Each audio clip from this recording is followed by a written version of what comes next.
Hello em. Hello chairman. Em khơi bài ca chưa này. Cái mơ như đó cái đứa này mấy đứa. Thử đo một mùi nhôm chùm luôn. Đó. Con này ao nhôm đo mốc ở dưới này ao nhôm đo một. Here. Here phải thay nhôm trên này này mày. Chairman. Ồ, năm mươi trên here. Wow, lo mày chơi. Thôi cần thêm vào trong này, ok. Cho mình mà đo nó một luôn chẳng. Hả? Hả? Thôi cho đo một kìa. Tập tịch được. Hey. Mày đo here.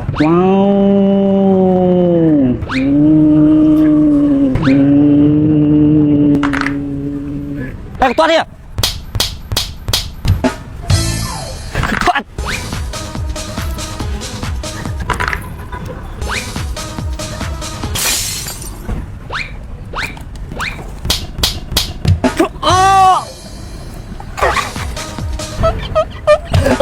Chủ bạn. Bên mình thèm xuống mày. Làm ơi anh dự thì ở con chơi này tôi chơi sập ra xoa chung kia thì ở con khang à. Kia xong tập kia. Bạn đấy. Xong tí tê. Đây này. Bà chân nhật ồ. Nhông tay here, làm cho mua được nhông.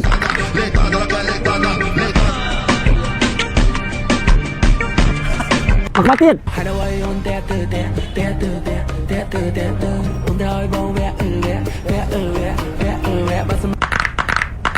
ui diaមុខkia hình lạ tôi đại đi lạnh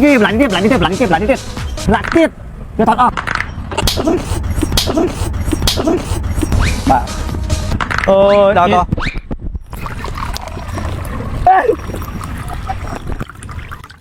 con Trần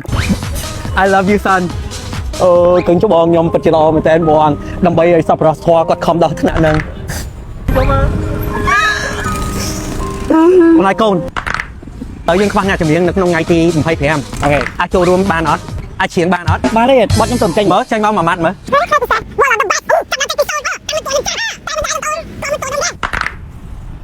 ពេតប្រូបដៃហេបើសិនជាថ្ងៃនោះខ្ញុំបាន performance ខ្ញុំបង្អើយភៀជាមួយនឹងគ្រីសាន់ពេមលីឡើងឲ្យឆាប់ហ្មងគ្នាមកអញ្ចឹងបើសិនជាអ្នកណាសួរខ្ញុំហើយខ្ញុំឆ្លើយអត់ចេញទទួលបាន 100000 រៀលមកណាគេចង់សួរខ្ញុំបងឯងសង្សារបង Jasmine មែន Ủaខ្ញុំអាចឆ្លើយចេញទេខ្ញុំមក Jasmine ជាមិត្តរួមការងារមិនបាត់ដែរតោះផាត់ស្រីយ៉ាងមកយ៉ាឲ្យសួរតាមសំណួរឯងខ្ញុំឈ្មោះអីតាំងសួរឈ្មោះលេងឆ្លើយចេញដែរកាសំតាចាំបងឯងឈ្មោះអី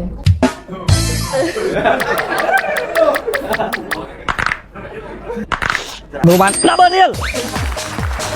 ខ្ញុំឆ្លើយចេញអ្នកណាគេចង់សួរទៀតបងស៊ីថាបងឯងលួចទាបងទីតោបានសម្រាប់អត់លួចបានសម្រាប់ខ្ញុំនៅលួចនាឡិកាគាត់បានអា380000គាត់ទាមួយហ្នឹងលេខកុងធនាគារមកគេចិត្ត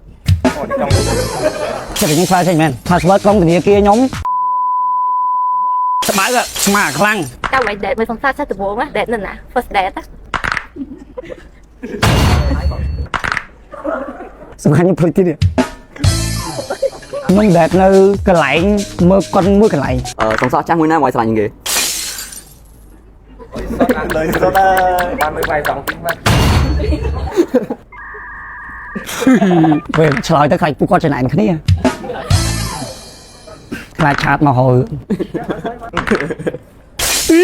ខ្លាចចេះតែដៃមួយស្វ័យ100000រៀលជូនIt's been long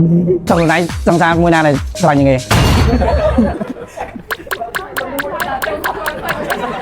ដូរនេះចេញទៅមិនក៏មិនលៀនយូរដែរមកxuốngមកសំខាន់ចាស់នៅ single សុំគាត់ត្រូវគ្នាវិញអូហើយស្រួលឆ្លើយហ្នឹងបើសង្សារចាស់នៅ single ហ្នឹងហើយហើយយើងសុំត្រូវវិញអត់តើសង្សារថ្មីបងឯងមួយណាដែលបងឯងស្លាញ់ជាងគេអត់ដែរមើលប្រខែខ្ញុំនេះខ្ញុំតាំងពីធ្វើ content មកគឺខ្ញុំអត់ដែរមានសង្សារទៀតទេនេះមែនទេតាំងពីខ្ញុំ start ធ្វើ content មកគឺខ្ញុំតែមានសង្សារចឹងបើសួរថាសង្សារថ្មីមួយណាគឺអត់មានបើមានប៉ុណ្ណឹងចម្លើយមែនទេណាមិនបើខ្ញុំចង់សួរខ្ញុំម៉ាក់ក្មេកសង្សារចាស់ឈ្មោះអីចូលរៀបរាប់អី Oppo Reno 16 Series 5G ចេញមកលោកនេះ design បែប 3D មើលឃើញ 3D ដែលមិនចាំបាច់ពាក់បន្តាជំនួយហើយក៏ជាទូរស័ព្ទដំបូងដែលមាន design 3D នៅលើទីផ្សារសំខាន់គឺមាន function ថ្មីគឺ AI ផ្គុំរូបភាពវៃឆ្លាតតែ AI មួយនេះអ្នកគ្នាអាចធ្វើការយករូបភាពដែលមានចលនាយកធ្វើជា sticker ដែលមានចលនាហើយផ្គុំចូលគ្នាបង្កើតបានជារូបភាពដែលមានចលនាថ្មីទៀតគឺវាចេញមកលយហើយបែបប្លែកអញ្ចឹងអ្នកគ្នាអាចយកទូរស័ព្ទមួយនេះហើយប្រើ AI មួយនេះបង្កើតបានជា own design ហើយទូរស័ព្ទនេះដែរគឺមានកាមេរ៉ា selfie 0.6x 50 megapixel ដែលអ្នកគ្នាអាចធ្វើការថតរូបបានប្លង់យ៉ាងទូលាយកាមេរ៉ា pop cam ចូលមកជាមួយនឹងទូរស័ព្ទនេះផ្ទាល់តែម្ដងគឺល្អបំផុតសម្រាប់អ្នកដែលចូលចិត្តថតបែប vintage ចុះបើសិនជាបងប្អូនចាប់អារម្មណ៍ទូរស័ព្ទដែលមាន function លយ AI លយជាពិសេសសម្រាប់ក្នុងការថតរូបអាចជ្រើសរើសទូរស័ព្ទ Oppo Reno 16 Series 5G នេះបាន